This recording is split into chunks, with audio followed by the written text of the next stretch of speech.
Hello friends, आज हम discuss करेंगे रजिस्ट्रेशन एक्ट 1908 के बारे में। रजिस्ट्रेशन एक्ट क्यों आया? तो रजिस्ट्रेशन एक्ट एक्चुअली एक पब्लिक अनाउंसमेंट है पूरे वर्ल्ड को कि यस, ये प्रॉपर्टी अब हमारी है। यदि आप उसे रजिस्टर करवा लेते हैं तो आप उस प्रॉपर्टी के एक्चुअली ओनर कहलाएंगे।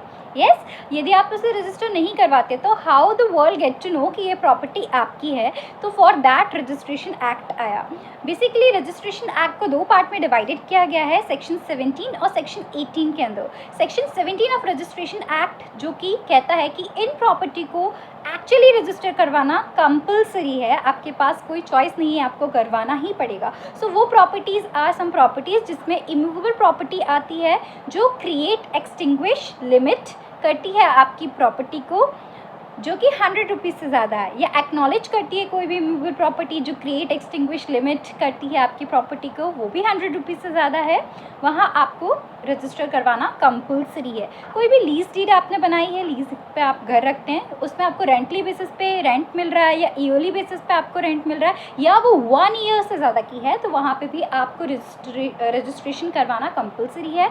आपने किसी भी चाइल्ड को अडॉप्ट किया है, चाइल्ड कैन बी सन और डॉटर, वहाँ पे आपको रजिस्ट्रेशन लेना कंपलसरी है। एंड वन मोर थिंग, जहाँ पे आपने गिफ्ट डीड एग्जीक्यूट की है जो कि इमूवेबल प्रॉपर्टी की है, वहाँ पे भी आपको रजिस्ट्रेशन करवाना is compulsory. Now section 18 of registration act वहाँ स्टैंड करता है जहाँ पे रजिस्ट्रेशन करवाना ऑप्शनल है, आपकी चॉइस है, आप चाहे करवा सकते हैं, आप चाहे इट्स ओके यदि आप नहीं करवाते हैं तो।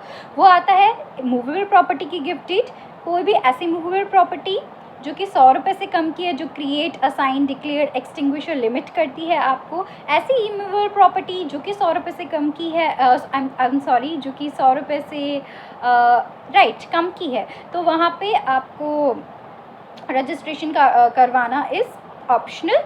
एंड विल आ जाता है, तो विल पे भी हमें रजिस्ट्रेशन करवाना ऑप्शनल होता है। विल यानी वसीयत in Hindi we can say, right. Now section 17 जहाँ पे कंपलसरी है करवाना, उसके कुछ एक्सेप्शंस हो सकते हैं। Exception can be composition deed, जहाँ पे इशू किया आपने, शेयर्स इशू किए हैं या डिवेंचर इशू किए हैं, या फिर एंडोर्समेंट किया है, ट्रांसफ़र किया है डिवेंचर का, या फिर हमें गवर्नमेंट से कोई ग्रांट मिला है इमूवेबल प्रॉपर्टी का, या फिर रेवेन्यू ऑफिसर से कोई पार्टीशन डीड एग्जीक्यूट करवानी है। और some cases are also there but these were the important cases, तो वहाँ पे आपको रजिस्ट्रेशन करवाना इज़ नॉट कंपलसरी। ठीक है, ये एक्सेप्शन है, exception to section 17 to the registration act. Now register आपको प्रॉपर्टी कब करनी है? तो जब से आप प्रॉपर्टी एग्जीक्यूट करने वाले हैं उसके 4 मंथ से जब आप रजिस्टर करवाते हैं, मतलब आपने प्रॉपर्टी जैसे ही एग्जीक्यूट की उसके 4 मंथ में हमें रजिस्ट्रेशन करवा लेना है। यदि प्रॉपर्टी फॉरेन में एग्जीक्यूट की है तो जब से वो इंडिया आई है उसके 4 मंथ से हमें उसे रजिस्टर करवा लेना है। ठीक है, यदि प्रॉपर्टी दिल्ली में रजिस्टर हुई है, दिल्ली एक प्रेसिडेंसी टाउन है, तो वो पूरे इंडिया के लिए वैलिड होगा। तो यदि इंडिया में आपने कहीं पे भी एग्जीक्यूट किया, आप दिल्ली में जाके उसे रजिस्टर करवाते हैं तो इट्स वेल एंड गुड। बाकी आपको अब रजिस्टर कहाँ करवाना है? तो यदि प्रॉपर्टी इमूवेबल प्रॉपर्टी है तो आप उसको रजिस्टर करवा सकते हैं इमूवेबल प्रॉपर्टी को जहाँ पे वो प्रॉपर्टी सिचुएटेड है। आपको वहाँ के सब रजिस्ट्रार में जाना है, यदि उसके पास जो रिडक्शन होगा तो वो प्रॉपर्टी वहीं पे ही आपका रजिस्टर हो जाएगा। यदि प्रॉपर्टी कोई और चीज़ की है, इमूवेबल की जगह मूवेबल है, या फिर किसी और अदर डॉक्यूमेंट, तो जहाँ पे आपने उसे एग्जीक्यूट किया है उस प्लेस में आप उसे रजिस्टर करवा सकते हैं। या फिर बहुत सारे लोग एक प्रॉपर्टी होल्ड करते हैं, तो जहाँ पे वो डिसाइड करेंगे वहाँ पे आप उसे रजिस्टर करवा सकते हैं।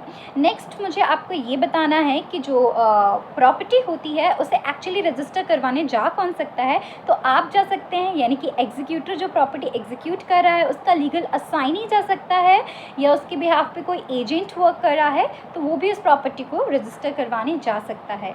अब कोई स्ट्रेंजर प्रॉपर्टी को रजिस्टर करवा सकता है? Question mark. तो आपकी प्रॉपर्टी को कोई भी स्ट्रेंजर करवाएगा तो वो इफेक्ट नल एंड वॉइड माना जाएगा, वो प्रॉपर्टी का रजिस्ट्रेशन वैलिड नहीं माना जाएगा। ये डिसाइडेड हुआ था case law Ganesh Prasad, I think yes, Kishore Chandra versus Ganesh Prasad में ये डिसाइडेड हुआ था कि स्ट्रेंजर किसी भी प्रॉपर्टी को रजिस्टर नहीं करवा सकता।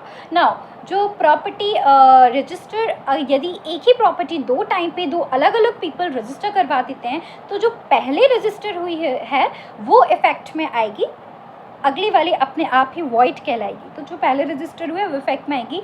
ये भी केस लॉ में डिसाइडेड हुआ था, जो कि केस लॉ था जेके नाथन वर्सेस मारुति राय का। इस केस लॉ में ही डिसाइडेड हुआ था।